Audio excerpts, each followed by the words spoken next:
전 22장 2절에서 11절까지의 말씀 우리가 같이 보겠습니다. 신약 227면 전후에 있습니다. 사도행전 22장 2절부터 11절까지 말씀 찾으셔서 우리가 2절부터 11절까지 한 목소리로 읽겠습니다. 그들이 그가 히브리 말로 말함을 듣고 더욱 조용한지라. 이르되 나는 유대인으로 길리디아 다소에서 났고 이 성에서 자라 가말리엘의 문화에서 우리 조상들의 율법에 엄한 교훈을 받았고 오늘 너희 모든 사람처럼 하나님께 대하여 열심히 있는 자라. 내가 이 돌을 박해하여 사람을 죽이기까지 하고 남녀를 결박하여 옥에 넘겼노니 이에 대제사장과 모든 장로들이 내 증인이라. 또 내가 그들에게서 다메섹 형제들에게 가는 공문을 받아 가지고 거기 있는 자들도 결박하여 예루살렘으로 끌어다가 형벌받게 하려고 가더니 가는 중 다메섹에 가까이 갔을 때에 오정쯤 되어 호련히 하늘로부터 큰 빛이 나를 둘러 비치매 내가 땅에 엎드려져 들으니 소리 있어 이르되 사울아 사울아 내가 왜 나를 박해하느냐 하시거늘 내가 대답하되 주님 누구시니까 하니 이르시되 나는 네가 박해하는 나사렛 예수라 하시더라. 나와 함께 있는 사람들이 빛은 보면서도 나에게 말씀하시는 이의 소리는 듣지 못하더라. 내가 이르되 주님 무엇을 하리이까? 주께서 이르시되 일어나 다메섹으로 들어가라. 내가 해야 할 것은 모든 거기서 누가 이르리라 하시거늘 나는 그 빛의 광채로 말미암아 볼 수 없게 되었으므로 나와 함께 있는 사람들의 손에 끌려 다메섹에 들어갔노라. 아멘. 오늘은 인생을 바꾸는 만남이라는 제목으로 하나님의 말씀을 같이 나누고자 합니다. 여러분들께서는 사람들을 만날 때 여러분들을 어떻게 소개하십니까? 누구라고 이야기를 하십니까? 여러분들의 삶에 지나왔던 시간들을 어떻게 나누고 계십니까? 아마도 지금까지 살아오면서 여러분들 인생 근간을 형성하는 이야기들 적어도 하나씩은 가지고 있을 것이라고 생각을 합니다. 그래서 사람들을 만나면 여러분들이 성공한 이야기들, 그리고 때로는 실패한 이야기들, 눈물 나는 이야기들, 웃음 꽃피게 되는 이야기들, 아마도 맛깔스럽게 하나하나 여러분들의 인생들을 타임라인을 따라서 이야기를 하지 않을까 생각됩니다. 그런데 여러분, 이러한 여러분들의 그 스토리들, 이야기들을 나눌 때에 어떤 장소에서 나눌까요? 셀 모임에서도, 그리고 또 신방을 하게 되면 목사 앞에서 이야기를 나누기도 하겠지요. 그리고 여러분들의 이야기를 나눌 때에는 차가 한 잔 있다든지 아니면 테이블에 둘러 앉았다든지 아무래도 좀 평안한 중에 나눌 수 있는 그러한 이야기들이 아닐까라는 생각을 합니다. 만약 이러한 이야기를 지금 날 죽일 듯이 달려드는 그 사람들 앞에서 눈에 상심지를 켜고 나를 쪼아보는 그러한 사람들 앞에서, 다시 말해 내 생명이 위태위태한 그런 상황 속에서는 이런 이야기들을 하는 게 쉽지 않을 것이다 라고 생각을 하게 되지요. 그런데 여러분, 오늘 읽은 이 바울의 이야기를 보면 바울은 생명이 너무나도 위태한 그 자리에서 자신을 잡아먹을 듯이 달려들고자 하는 그러한 사람들 앞에서 자기 이야기를 하고 있다라는 것입니다. 아니, 더 분명하게 이야기를 한다면 자기 이야기를 한다기보다 자신을 만나주신 예수님의 이야기를 하고 있다라는 것이지요. 왜 그럴까요? 내가 죽는 한이 있다 할지라도 내가 당신들에게 남기고 싶은 마지막 이야기가 있다면 그게 무엇이냐? 나의 성공 스토리가 아니라, 내가 지금까지 살아왔던 그 이야기들이 아니라 내가 만난 예수 그리스도 이야기를 하고 싶다라는 것이지요. 나에게 찾아와 주신 그 예수님 이야기를 당신들에게도 들려주고 싶다라는 것입니다. 그래서 이 바울은 위태위태한 상황 앞에서도 테이블 앞에서 티타임 가지면서 차 한 잔 마셔가며 그렇게 부드럽게 이야기를 하는 장소가 아닌데도 이 예수님 이야기를 하고 있다라는 것이지요. 여러분, 우리에게도 이런 이야기가 있을까요? 내 인생을 통째로 바꿔 놓으신, 날 만나 주신 예수님의 이야기 말입니다. 오늘 말씀을 통하여서 우리도 날 만나 주시고 또 내 인생을 바꿔 주신 그 예수님의 이야기가 여러분 마음 가운데 다시금 회복될 수 있으면 좋겠습니다. 예수 나의 첫사랑이다 라고 하는 그 고백이 다시금 새롭게 여러분들 마음 가운데서도 다시금 식어졌던 것이 꽉 채워지는, 그리고 아직까지 예수님을 만나지 못하였다면, 알고 있는 것은 참 많은데 그 예수님을 내가 만나지 못하였다라고 한다면, 주님 나에게도 찾아와 주시옵소서. 나에게도 불 끄고 기도하는 가운데에 나에게만 빛을 비춰 주시어서 깜깜한 가운데에 나를 찾아오신 그 주님을 내가 보게 하시고, 내가 부르짖어 기도하고 외치며 찬양하는 그 순간에도 하나님의 음성이 내 귓가에, 내 심정 가운데에 들려지게 해주셔서, 하나님 나도 그 주님을 만나 내 인생을 바꿔놓는 놀라운 역사가 오늘 이 금요 저녁 시간에 일어나게 해 주시옵소서. 그 마음을 가지고 말씀에 한 걸음 한 걸음 나아갈 수 있기를 간절히 소망합니다. 바울은 먼저 자신의 과거를 고백합니다. 그는 가말리엘이라고 하는 당대 최고의 스승 밑에서 철저하게 훈련을 받았던 아주 엘리트 중에 엘리트였습니다. 가말리엘 밑에서 공부를 했다라고 이야기를 한다면, 우리로 따져보았을 때 서울대 나왔네, 연세대 나왔네, 이렇게 이야기를 할 수 있는 그러한 당대의 학파였다라는 것이죠. 그 중에서도 다시 말해 장학생이었어요. 엘리트였습니다. 그가 바로 바울이었다는 것이죠. 그리고 이 바울은 누구보다도 하나님에 대한 열심이 대단했던 사람이었습니다. 하지만 그 열심을 가지고 안타까운 것이 있어요. 어디에 사용하였느냐?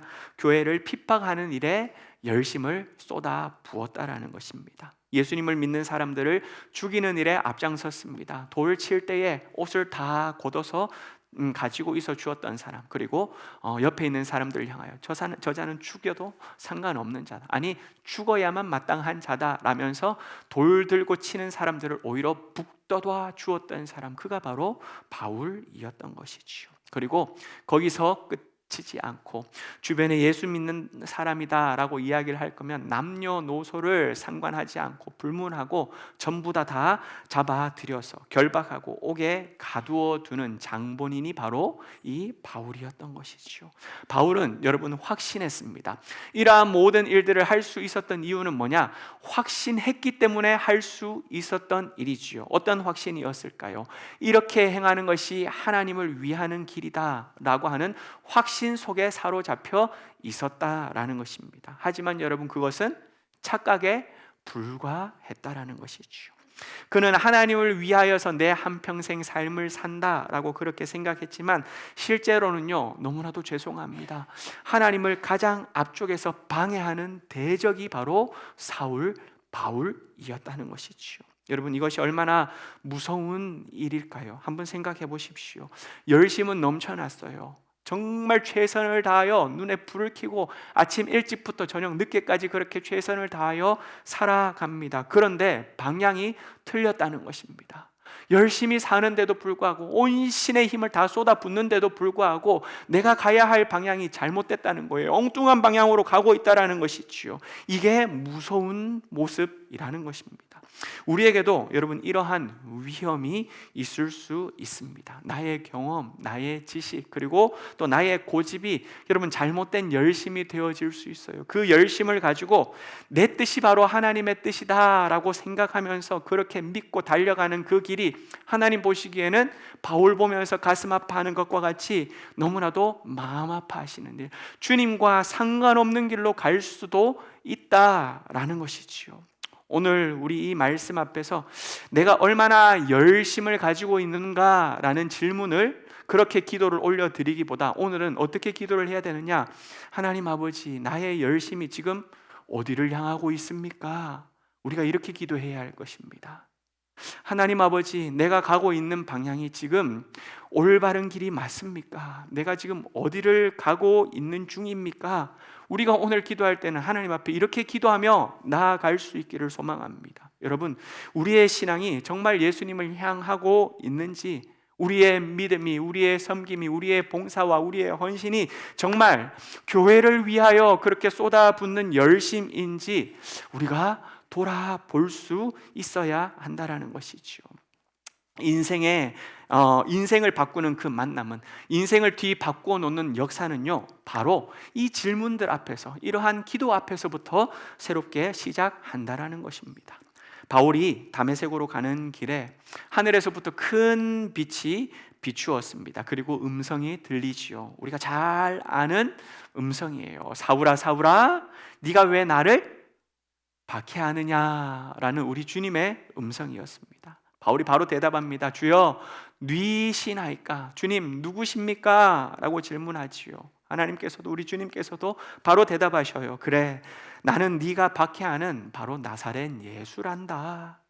여러분, 이 한 번의 만남이 바울의 인생을 완전하게 바꿔 놓습니다. 어떻게 바꿔 놓을까요? 박해자였던 삶이었지요. 그런데 이제는 복음을 전하는 사람으로 뒤바꿔 놓는다는 것입니다.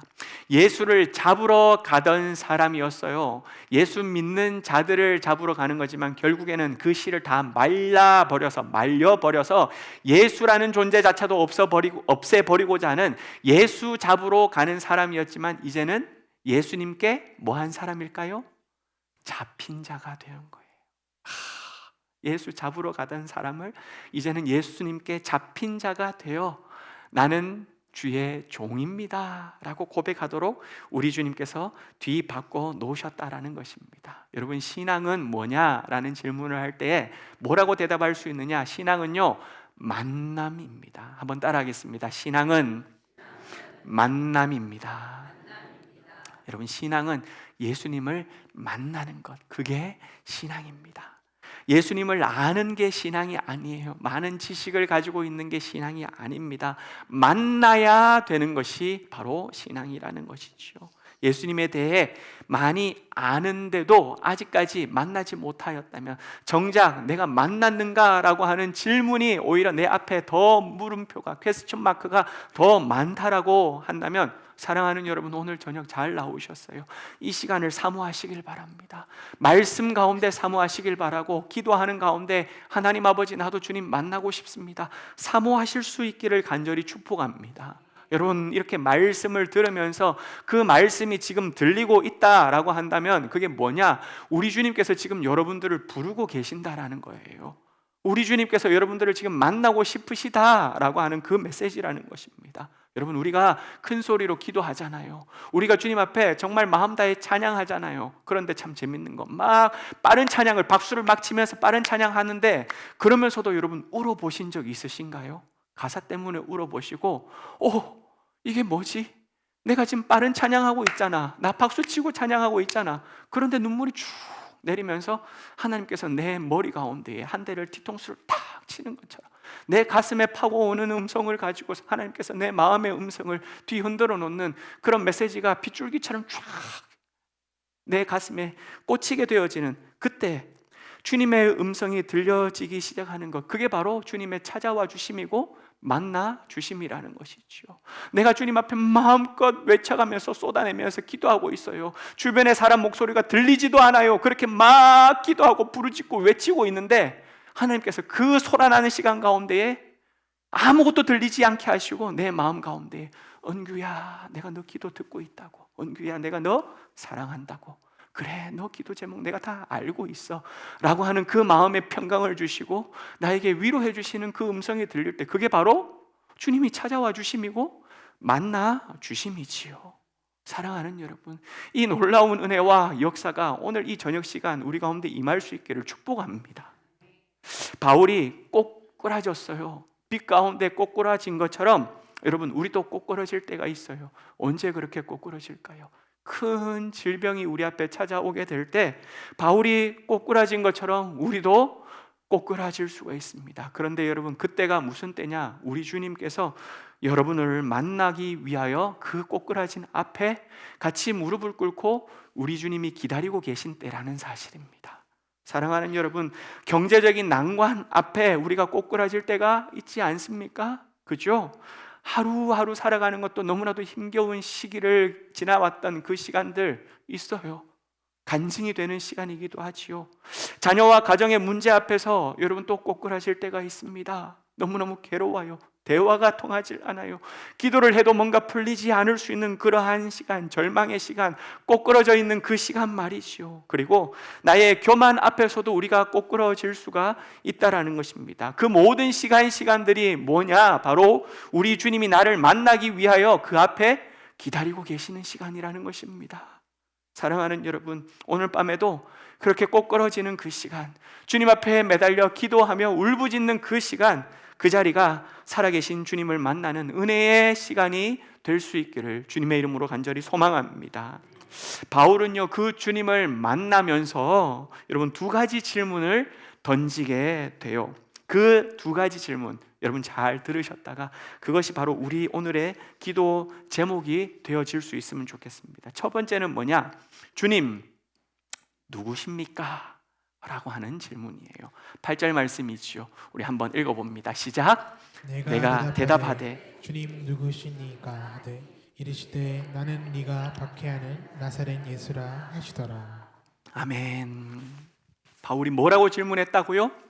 주님 누구십니까? 라고 질문을 합니다. 그러자 우리 주님께서 대답하지 않고 묵묵부답하고 그냥 그 질문에 환청 들렸던 것처럼 정말 그냥 빛이 갑자기 비춰지면서 내가 이상한 기이한 현상만 그냥 경험한 것처럼 그냥 그렇게 끝나버리지 않으시고 바로 대답을 하십니다.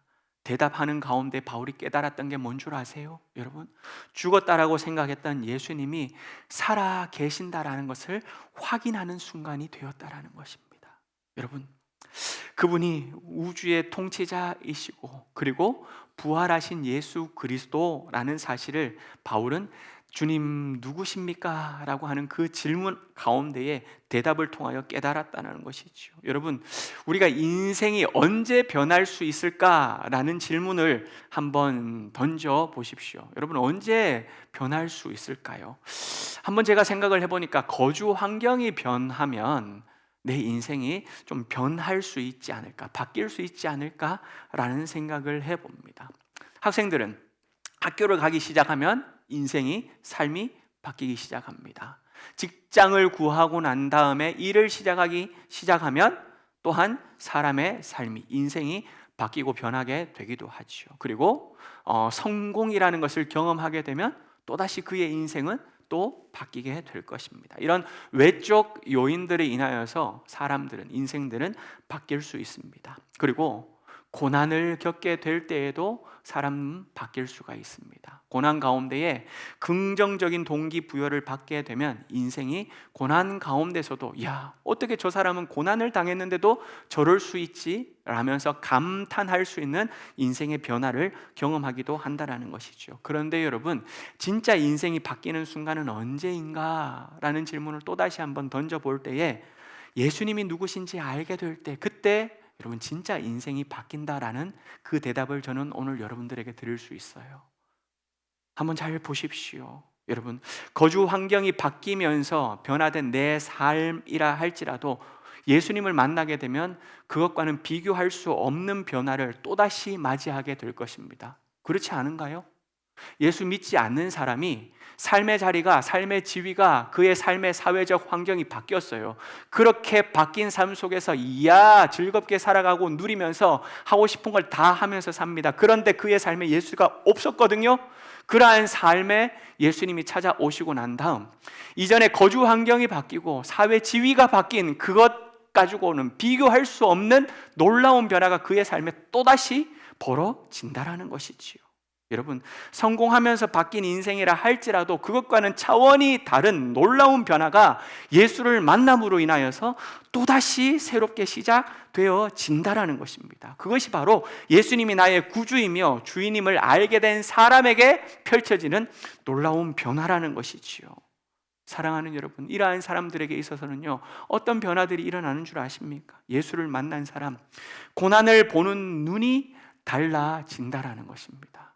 예수를 만나기 전에 고난을 겪게 되어지면 그냥 고난은 날 죽이려고 달려드는, 나를 망하게 하려고 달려드는 그러한 정말 좋지 않은 것, 그렇게밖에 생각을 하지 않겠지요. 그러나 예수님을 만나고 난 다음에 고난이 나에게 닥쳐온다면 고난 또한 나에게 유익이다.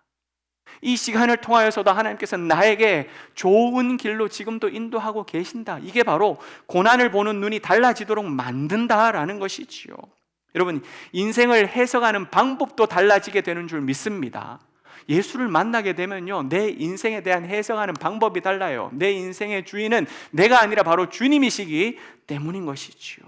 여러분, 사람을 바라보는 관점도 새로워질 수 있다라는 것입니다. 남들을 이전까지 평가하고 판단하고 자로잰 듯이 그렇게 정죄했던 내 모습들이 예수 그리스도를 만나고 나니 그에 대해서 셀 수 없다라고 이야기하는 그 모습 속에서도 하나씩 두 가지씩 장점들을, 좋은 점들을, 아름다운 모습들을 찾아낼 수 있는 그런 사람 보는 관점을 다르게 주님께서 허락해 주신다라는 것이죠. 예수 만나고 난 다음에 내 자존심은 회복되어지게 해주시고, 예수 만나고 난 다음에 기쁠 것이 없고 행복할 것이 없는 그 상황 가운데서도 기쁨이 차오도록 만들어주시는 것, 바로 예수 만나고 난 다음의 인생일 줄 믿습니다. 그 무엇보다 예수 만나고 난 다음에는요, 사랑하는 여러분, 기도가 다시 살아난다라는 것입니다. 기도가 살아난다라는 거예요. 그리고 그 기도 가운데 세상이 줄 수 없는 참된 평안을, 진짜 평안을 우리 하나님 아버지께서 허락해 주실 줄 믿습니다. 사랑하는 여러분, 오늘 저녁 우리 주님이 누구신지 깊이 경험하게 되어 우리도 내 인생에 보는 눈이 달라지고 해석하는 방식이 달라지고 내 안의 관점들이 바뀌어지고 그리고 내 인생이 전체적으로 뒤바뀌어지는 놀라운 역사들이 이 시간 일어날 수 있기를 주님의 이름으로 축복합니다. 그 질문이, 그 변화가 어디에서부터 시작하느냐? 주님 누구십니까? 주님이 누구신지를 알 때 우리의 인생, 주님이 나의 구세주라는 사실을 고백하고 주님이 나의 전부다라고 하는 사실을 고백할 때 우리의 인생이 바뀌기 시작한다라는 것이죠. 주님이 누구십니까?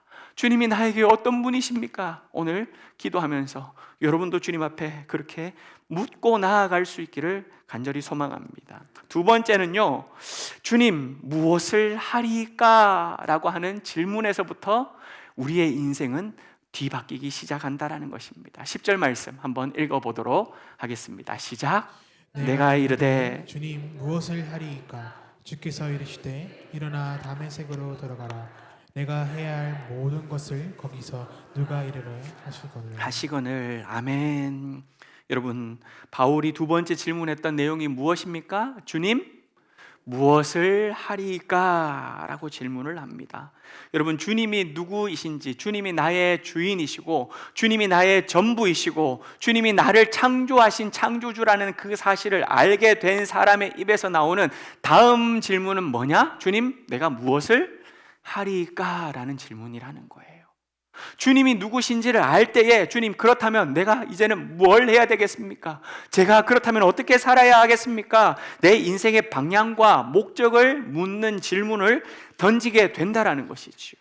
사랑하는 여러분들, 우리의 주변 가운데에 자신이 방황하며 살았다는 것을 깨달았던 사람들이 있을 것입니다. 주로 이제 우리가 신앙생활을 하다 보면 내가 옛날에 헛살았어, 내가 참 옛날에 잘못 살았어, 이렇게 이야기를 하면서 하나님 만나고 난 다음에 내가 지금 제대로 살고 있지, 이런 간증들, 이런 고백들 하시는 분들 많이 계시지 않습니까? 그분들에게 한번 질문해 보십시오. 방황했던 이유를 한번 물어보라는 것입니다. 그분들이 옛날에는 대충 살았기 때문에 방황했을까요? 게을렀기 때문에 방황했을까요? 아니요. 그 당시에도 정말 최선을 다하여 살았을 것입니다. 정말 열심히 새벽부터 일어나가지고 가족을 위하여, 자녀를 위하여 헌신하면서 살았을 것입니다. 그런데 그들이 왜 옛날에는 헛살았어, 내가 옛날엔 방황하며 살았어, 왜 그렇게 이야기를 할까요? 무엇 때문일까요? 방향이 잘못되었기 때문이라는 것입니다. 내가 무엇을 위하여 살아야 하고 내가 어떻게 살아야 할 것인지를 모르면서 열심히 살았기 때문에 내가 방황하며 살았어. 내가 헛살았어. 이렇게 고백한다라는 것이죠. 왜요? 열심히 살았는데도 불구하고 그게 공허하기 때문이라는 것입니다. 바울이 무엇을 하리까? 라고 물을 때에 우리 주님께서는 먼저 대답했던 그 내용이 10절 말씀이지요. 너가 아무것도 보이지 않지만 다메섹으로 먼저 들어가라.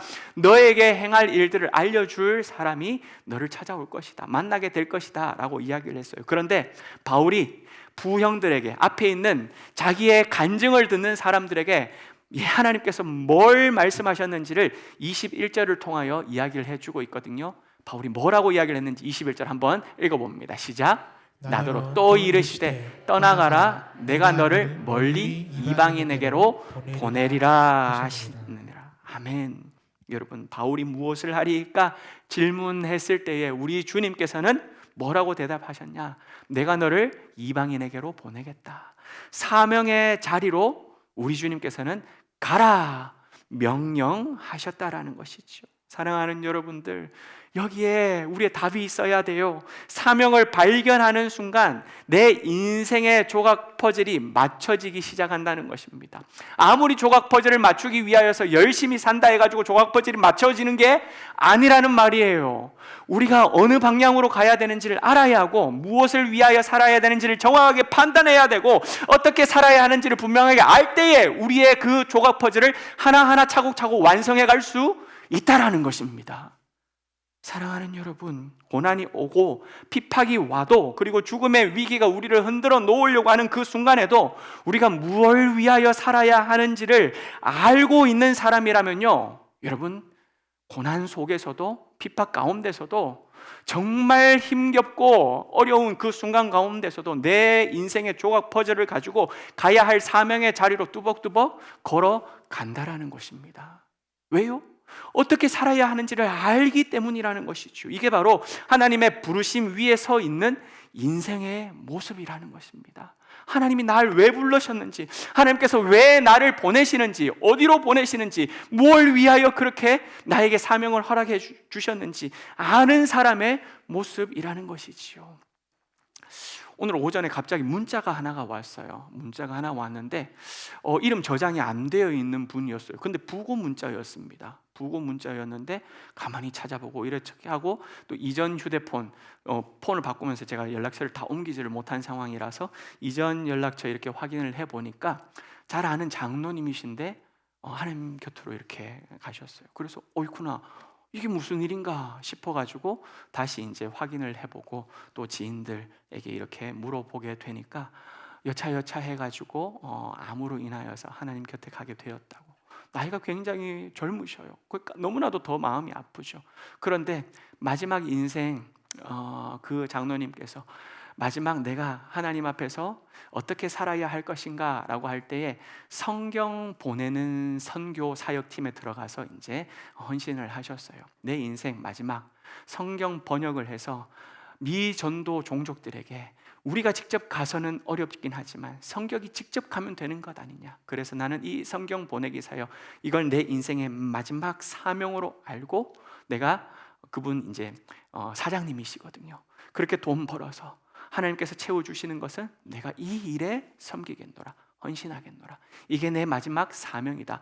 그러면서 최근 5년을 그렇게 살아오셨다라고 하더라고요.